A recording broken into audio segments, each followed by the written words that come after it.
this one? It is now. Okay. Thank you. All right.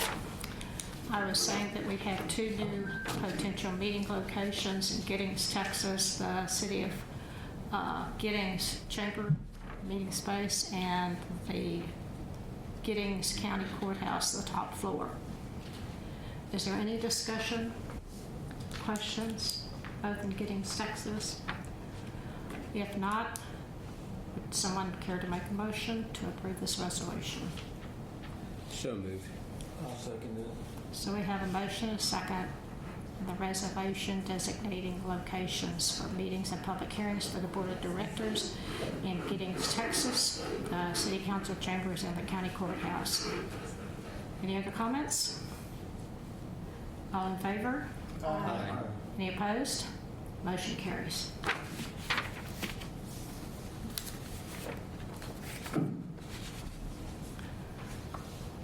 Item number 4B, discussion, consideration, possible action on the resolution authorizing flexible district hours and telecommuting arrangements during the district office relocation.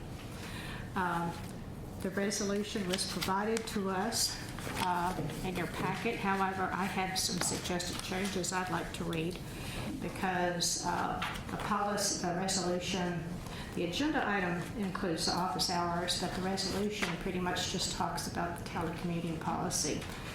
So my plan was to add another whereas from time to time, designated office hours of 8 to 5 may need to be adjusted due to circumstances. And then I added be it therefore resolved that the general manager is authorized to designate office hours other than 8 to 5 on a temporary basis due to out of the ordinary circumstances, and that the GM will post the office hour changes on the office door, on the website, and notify the Board of Directors by email. Because this is meant to be just temporary, it's not permanent. Somewhere in our policies or our rules, the 8 to 5 is designated. But we do want to make it possible for the general manager to be flexible. And then, of course, this is in addition to the telecommuting policy that you also have. Does anyone else have any suggestions about my revisions? Well, Cheryl, I just have a question. Sure. Besides where people are working from, we need to be able to be found if someone needs to physically turn something into us. You know what I'm saying? No, that's true. And so we need to think about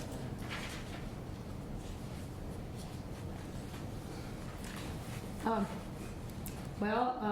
I have, I agree, but if we move to a new office location, and plus there's other circumstances besides this, such as those that occurred during the pandemic, when you may need to adjust your office hours or everybody's sick. I checked several other districts' websites, and I found some that actually do not promise to be in the office and call us before you come in because we have this many staff and we're out in the field. And so we're not required to, but I agree. We definitely need to, as much as possible, be there on a regular basis. Well, I know we're not, but you just need to make a provision that somebody will be somewhere sometime so that they can be physically found with papers or whatever. What alternative do you offer? Because if they cannot be there 8 to 5. Well, no, I'm just thinking if we're in between offices, and I mean, I'm not talking about them being there from 8 to 5, but every day maybe at some time somebody would be sitting in their car or something and could accept things. I'm just querying. I don't. Director Rogers, we could add to the telecommuting policy that the GM posts online the physical location, where things can be dropped. Yeah, fine. Right. Yeah. Which is part of what I said. Yeah. Okay, thanks. Jim, do you have any other concerns? No, I mean, ideally, we won't ever actually need this, but I think what's been proposed will give us good flexibility if we do need it. So, like I say, I think it's fine as is with the changes proposed. Okay, thanks. Anyone else? Cheryl, this has been vetted through committee and through staff and attorneys and all of that? I believe, no, well, Natasha wrote the resolution, and I pointed out to her the things, the office hours that were missing, and she said it was fine to make these changes. She This did, did not go through a committee. no, it did not go through committee. It was actually discussed at the governance committee, I believe. Correct. Yes. Okay. But not, the concept discussed, but not the actual. That's Right, okay. the actual, it was not written, but the idea was discussed, yes. Okay. So I would entertain a motion. So move. With the changes? Okay, I'll second. okay, we have a motion and a second for the resolution authorizing the implementation of the telecommuting policy in addition to the flexible office hours with the changes that I have suggested. All in favor? Any opposed? Motion carries. I'll give this to you, Peggy, with my writing.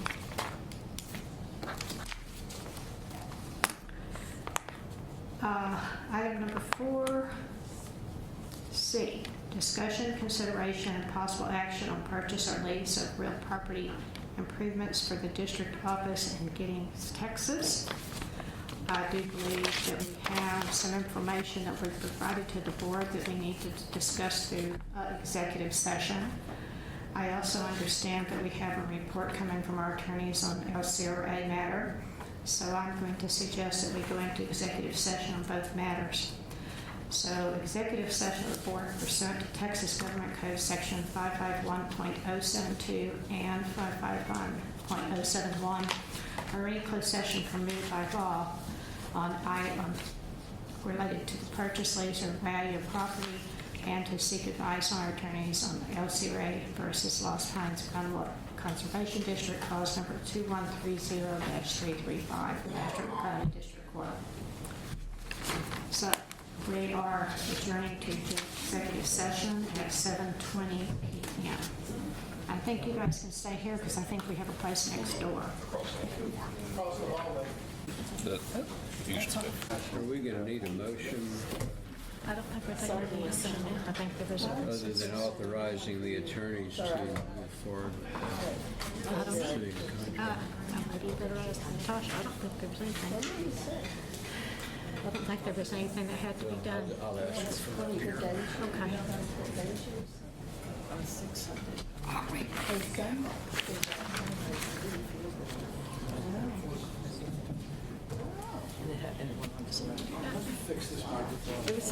Let me fix this because it's annoying me. What is annoying you? Because these have a cardioid. Oh, what? Yeah, so there's a specific cone that they're designed to. So when you're off at the side or something, that's why it's very low, because it typically has a cardioid type envelope The way it's the way it's designed. Okay. So that's why. Thank you. Thank you. I learned something. Okay, we are back from executive session at 8:24 p.m. Both sessions on LCRA and property purchase was discussion only, no votes or anything were taken. Did you have a question, Phil? Natasha, pertaining to the purchase of the Giddings property, do we need a motion to authorize attorneys to pursue a contract on that? No, Okay, thank you. but the final contract will be presented for your. Next month, okay. Very good. So there will be no action items on either of the items discussed in executive session. So we shall proceed to regular agenda item 4D, which is committee reports. First is financial services. Elvis Hernandez.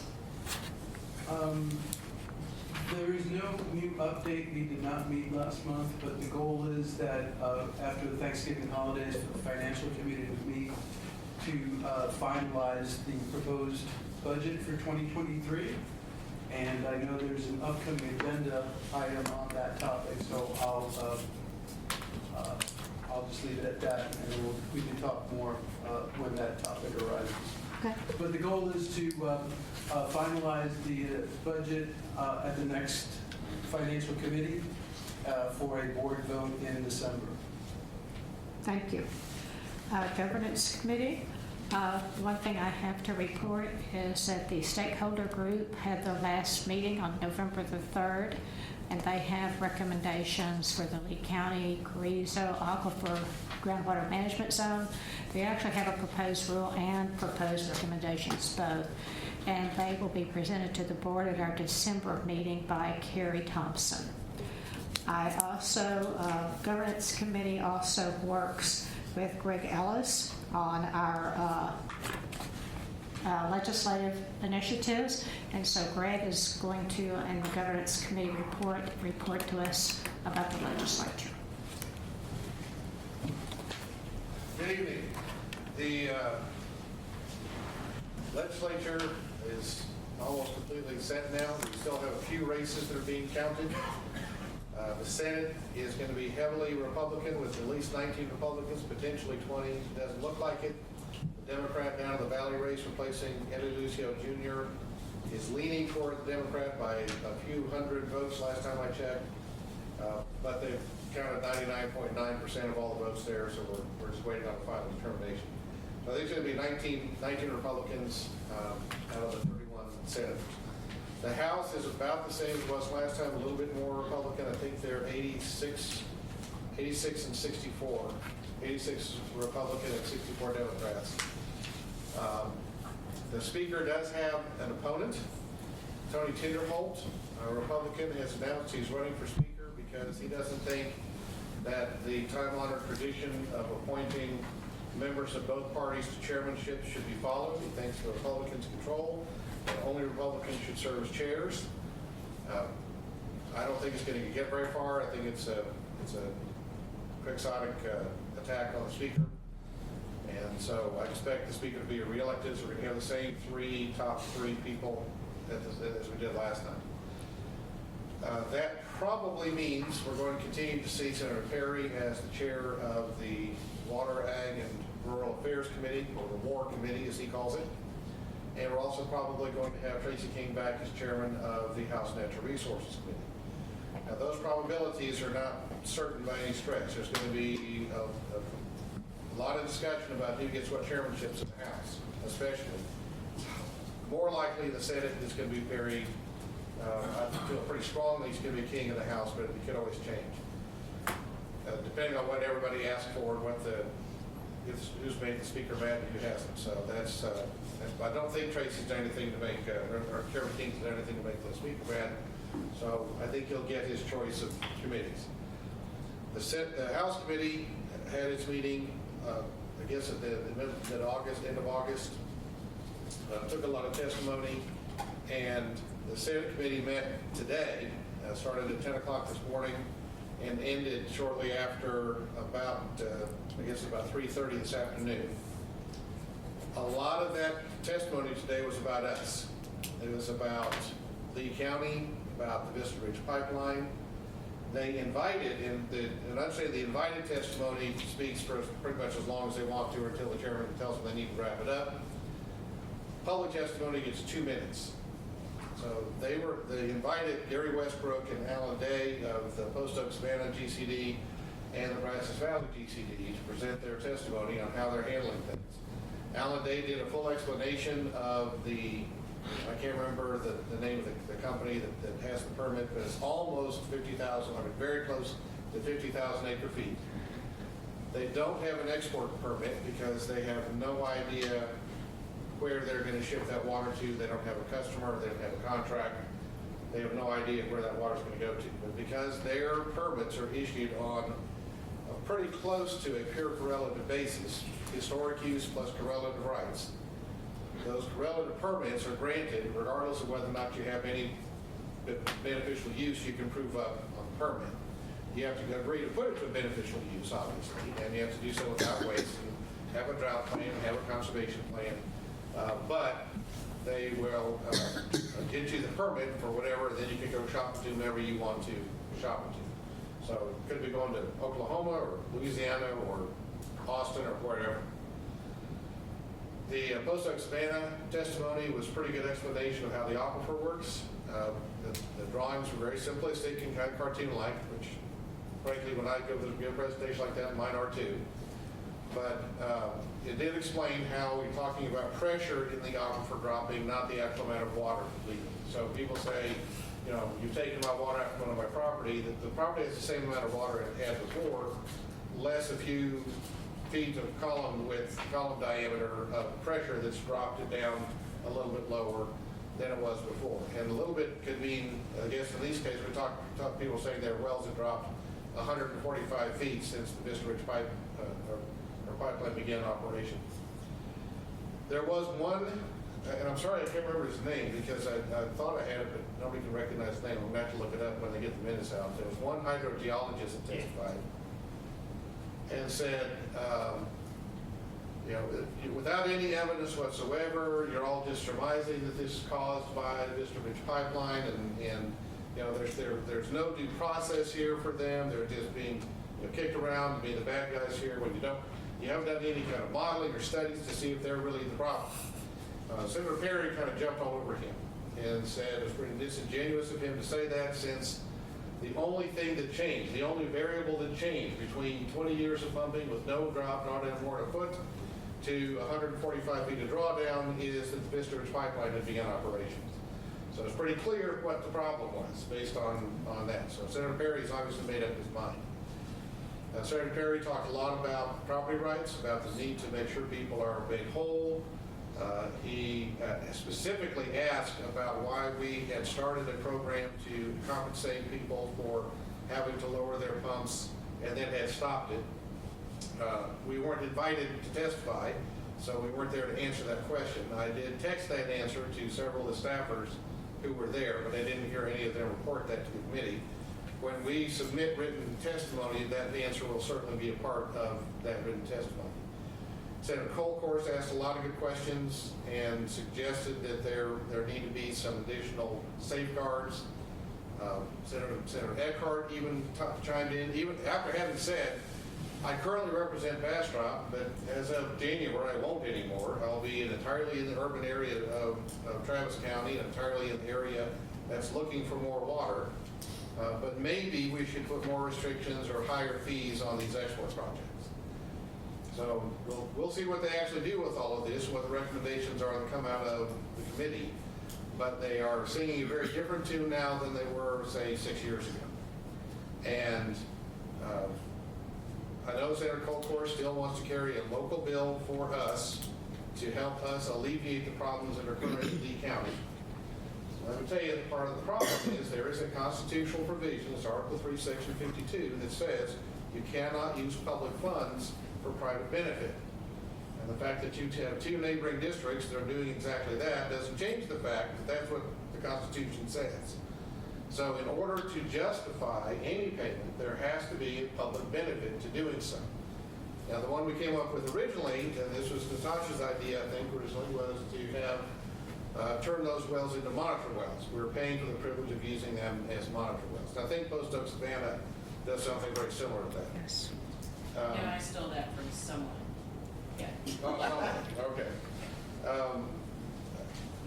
I think we probably ought to approach it from the viewpoint that the more we alleviate the problems caused by the level of pumping we're allowing, the more water we make available to be pumped. So it's a benefit to the overall public if we allow that much drawdown, as we say in our DFCs, because that makes more water available to everybody. So that's the best public benefit that I can come up with for using that money to lower pumps in an effort to make more water available for everybody. Now, having said that, I think there was a lot of discussion today as well about the DFCs, about whether or not we're actually working to achieve our DFCs, and about, they didn't really say our management plan, but they really were talking about our management plans, what it says in our management plan, and how closely the management plan has to follow the desired future conditions. So I think that maybe looking at either some changes to the DFC process, and there was a suggestion made that TWDB needs to do a lot more in-depth review of the desired future condition process and the explanatory reports that are turned in to make sure that they're accurate and they've covered all of the various items that have to be discussed and have to be considered, and whether or not the modeling is being handled properly. Now, we're using TWDB models, so, I don't think that really is an issue. But he suggested we need to have more oversight from TWDB. Personally, I don't really want to see TWDB turned into a regulatory agency. I want them to be a planning and funding agency as they are now. I think we already have a process that if you're not achieving your DFC or not following your management plan, that there is a petition process you can follow with TCEQ. That's where I think it belongs. There's also a petition process that can follow the passage of a DFC in order to challenge whether or not that desired future condition is reasonable or not. So those, in my opinion, those are, until we use those more often, more people are trying to actually use the tools they have, I don't know that we need to increase any of these, the tools at this point. Those are my thoughts. Those aren't necessarily your thoughts, and you all need to communicate to me what positions you want to take. So having said that, I am drafting up a set of written comments I would like to submit to both House and Natural Resources and to the Senate Committee. And I'm going to run those through the Governance Committee, and if necessary, we'll bring it back to the full board for review, and then we'll send it in. Now, we don't have a lot of time. This report's going to come out sometime in December, so we need to get that done fairly quickly. And the comments are going to focus on what exactly has happened down here, what we have done about it, what we're planning about doing in the future, and how we're going to go about it. So I think that that's going to be the best way to approach this. I'm not, at this point, I'm not ready to suggest specific solutions to them as to what else they should do. And I'm kind of waiting on the TWCA Groundwater Committee to see if they come up with anything.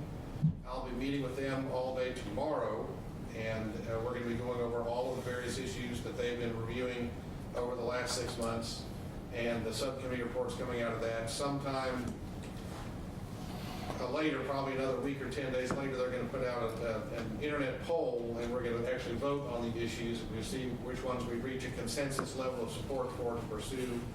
And to throw in kind of another little wrinkle into it, in the past, if we've said we have consensus support for this item, then TWCA took those bills and ran the legislature and tried to find sponsors and tried to pass those bills. First session worked great. We passed 9 of the 10 bills that we drafted up. It's kind of fallen off every session since then. It's gotten harder and harder to pass the legislation. So they want an interim part, which is TWCA will support this if somebody files it, but it's not going to be our baby. It's not going to be our thing we're going to pursue. And so there'll be 2 levels, I think, of proposed legislation that comes out of this committee. So that's where things currently stand.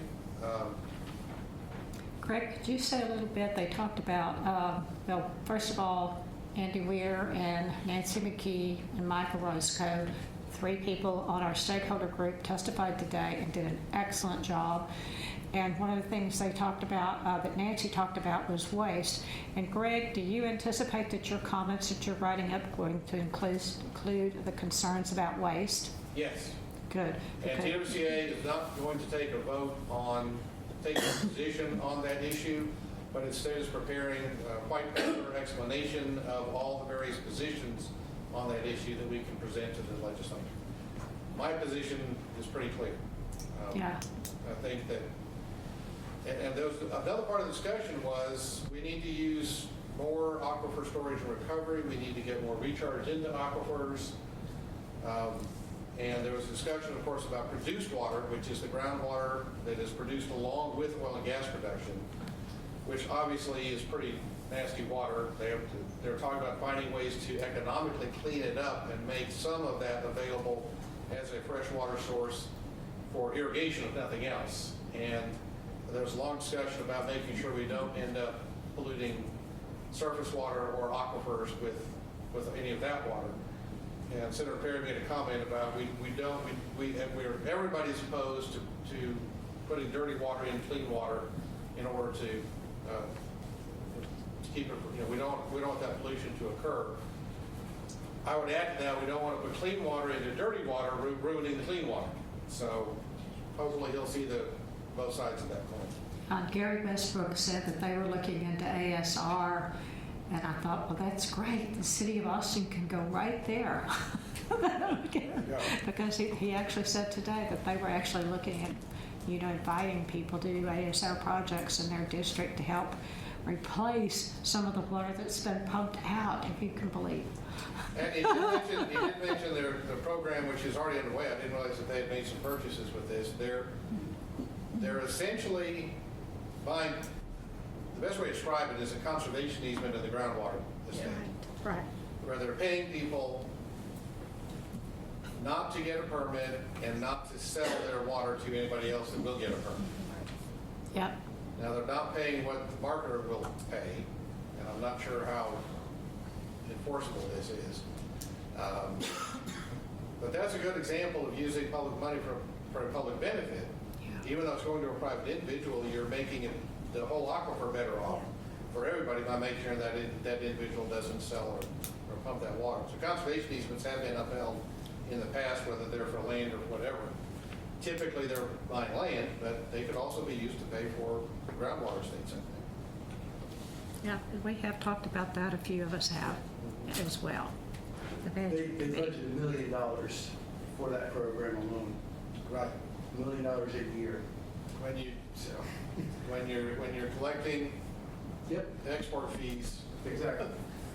they add up. Yep, exactly. They have the funds to do it. Right. Have to do something with all that money. Anybody have questions for Greg or ideas?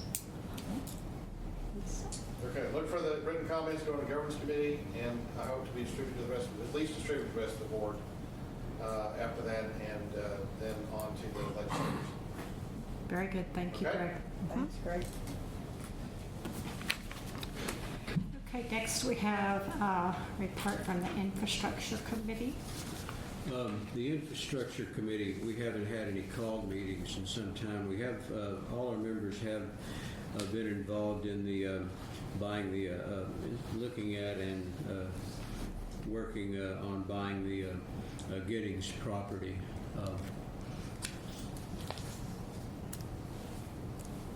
Is that it? Yeah. Okay, good. I just didn't know if you were done. All right, Education Outreach Committee. Tom. Yes. The Education Outreach Committee met November 10th, and one of the items that we discussed was the rollout of the web page December 1st and 2nd. And with that new web page, we'll be able to add some educational and outreach components to a page that will enhance presentations and information associated with the district's activities in terms of education and outreach. We also went over the text of a proposed brochure, a printed brochure that will be rolling out next year. And we discussed upgrading outreach and education efforts. My report. Thanks. Thank you, Tom. Management Committee, Melissa. Oh, well, we basically met with Natasha and Jim and just went over the final draft of the rules with additions, deletions, changes, so we could get it filed and ready for public hearing. That's what we did. Very good. That concludes the committee reports. Just remind everyone about the rules meeting and when that is. Oh, Isn't that the already public scheduled? hearing Gotta be on is the pub- December the 8th at the Bastrop Convention Center at 7 p.m. And the rules are on our website. Yeah, the rules are posted on the website along with the public hearing notice. They were posted on the 8th of November, 30 days in advance. Well, actually 1 day. Okay. 4E, discussion, consideration, possible action on the 2023 annual budget. Elvis? Just wanted to make note that the proposed draft budget is in your packet. It's got the changes highlighted, I believe, in red. Correct? Red? I think it's Yellow. Yellow, in yellow. The changes in the, you can move by the color, the different colors. The goal here is to have the final vote in December. So we just wanted to get it out in the packet this month, so there's plenty of time for everyone to review and to provide comments. Jim, if there's anything you'd like to add on that? We've kind of pushed back trying to finalize the budget because there are some balls in the air with regard to possible expenses that we may incur either late this year or early next year with regard to the Giddings property.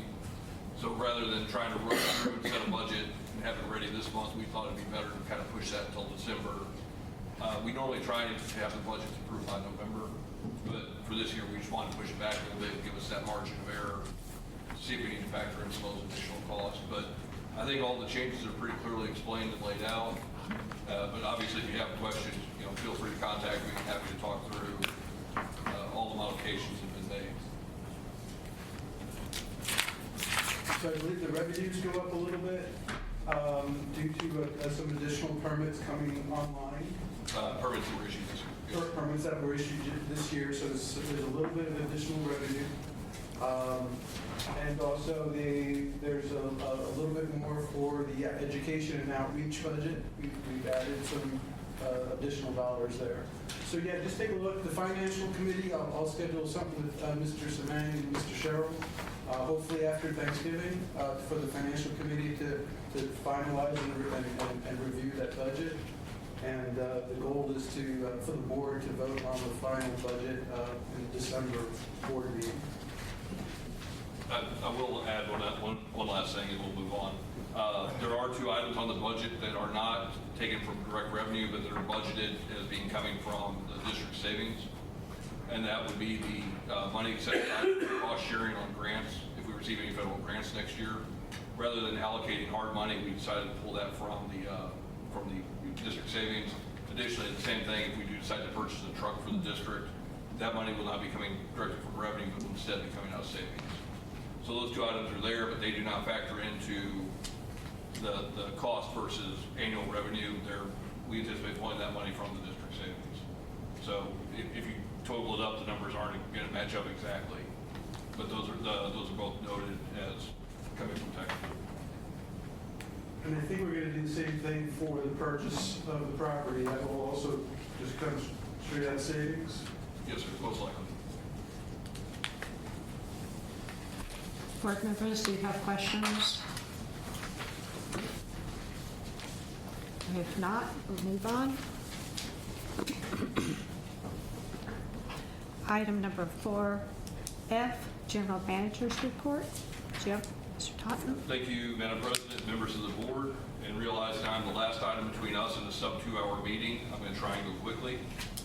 The General Manager's Report for November of 2022. You'll see it attached. There were 23 wells either registered on the Form 100 or the Form 300 of the district, 19 on the Form 100, which does include all the applications that were received prior to the district's temporary permitting suspension, and then 4 wells that were pre-existing wells that were registered on Form 300s. During the reporting period, 4 water quality tests were conducted. That does not include the water quality tests that were done as part of the Bastrop County water quality testing campaign that we underwrite. That's just what the district performed. And additionally, 11 wells were gauged. As far as drought, 13% of Lee County is reported experiencing severe drought, while the remainder of the county is experiencing moderate drought conditions. It's almost exactly reversed in Bastrop County. 76% of Bastrop County is under severe drought, while the rest of the county falls into the moderate drought category. GMA 12 is posted for a meeting on Friday at 10 a.m. at the offices at Post Oak Savannah offices in Milano. The agenda for that meeting is attached to the General Manager's Report, but some of the key points will be discussions of the funding for a joint water database for GMA 12, discussions on cost sharing in the DFC cycle between districts, as well as assistance to well owners who are impacted by regional pumping. And that point will lead to my next item on my report, which is the district had sent a draft interlocal agreement to Post Oak Savannah about doing some shared mitigation. The response from Post Oak is also attached to the GM report. And essentially, the position that Post Oak is taking, we boil down to, it's a regional problem. It requires regional solutions. It's not just Post Oak. It's something that needs to be looked at the entire GMA. And so that will be part of the discussion that occurs at the GMA level is, I think now that Post Oak realizes they may have a 50,000 acre foot hole forming on the north end of their district, they're looking for a more regional solution to that problem. So we will have that discussion, but like I said, Gary's letter to the district is attached to the report. Earlier this year, the district adopted a 3-year plan for updating the monitoring network. Part of that plan was to have, as of this month, to have an initial plan of where we're going to put new wells and how we were going to start expanding that network. That is going to be delayed with the bringing on of ARS over there. ARS and LRE. We're going to push the monitoring well update back by a few months to give them time to come on board. And I know Bill Hutchison has some interesting ideas about how to measure DFC compliance. So if we can integrate those ideas, we'll make sure that we're putting in wells where it's going to be useful for his methodologies. So we will get that to you shortly, but it's not going to be completed this month. The Office of the State Auditor has contacted the district to follow up regarding the audit that was conducted last year. We are in the process of uploading the compliance documents and all the work that we've done to bring us into compliance to their website. I believe we have until Christmas, which is very generous of them. So, but hopefully we'll have that done here in the next week or so, and that will check the box for the I've talked to you previously for the past couple months about the Texas Well Owners Network program that's going on in Lee County. The flyer for that program is attached. We've publicized it on the district's website, and it's been sent out. They sent out press releases to the Lee County newspapers. So hopefully that'll be a well-attended program. As far as pending permits, well, we all know we have multiple pending permits at this point in time, approximately 64,112 acre-feet of water pending review and processing. We are going to start working through that pile. I'm not going to lie to you and say that we've started yet, but we'll start working on them on the order they were received and getting them processed. As we start moving through that, I will update this agenda item to let you know which ones we're working on, what's on deck, and what's further down the road. Jim, could you possibly just send the board a list of each permittee and the amount they have requested, just so we know? Yes, ma'am. Thank you. Yeah, we can do that. And then the only other thing, as I mentioned, GMA 12 is meeting on the 18th at Post Oak offices. The meeting will be available either in person or online. So with that, I'd be happy to address any questions. I have a question on the well producer spreadsheet. It looks like Hunter's Crossing is probably an error with decimal points because it's showing 343%. And it's been showing that for like the last couple of months. I think it's just a decimal point that's off possibly. Yeah, we'll double check that. Can you check Hunter's Crossing production? It looks like they're just off by a decimal point. The last couple of months have been showing over 300% of their permit. I don't think that's probably right. The other question I have on this producer report is there a reason why Thomas Turfgrass is not included in the total? When I was summing these up, it didn't sum up, and it looked like Thomas Turfgrass is not being summed up. Is that just a formula error, or is that like purposeful? Is there a reason why Thomas Turfgrass is not summed in this? They should be included. Okay, could you just look at that? It looks like Thomas Turfgrass.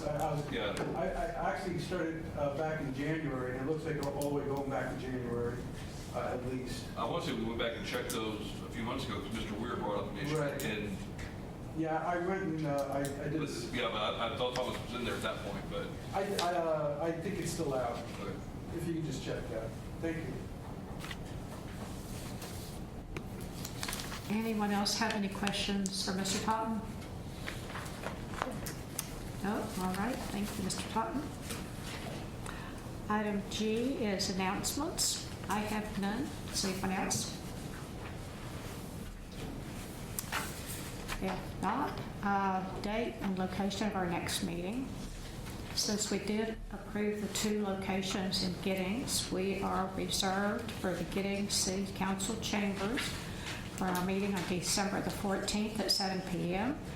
You will note that this is not the 3rd Wednesday, but this is the 2nd Wednesday. We do this before Christmas and sometimes before Thanksgiving, depending on how the days fall. So December the 14th, 7 p.m., Giddings City Council chambers in Giddings, Texas. Item I, consideration of future agenda items. Do board members have anything they'd like to add? Madam President, ARS has asked for an agenda item next month to make a brief presentation, so. Sure, absolutely.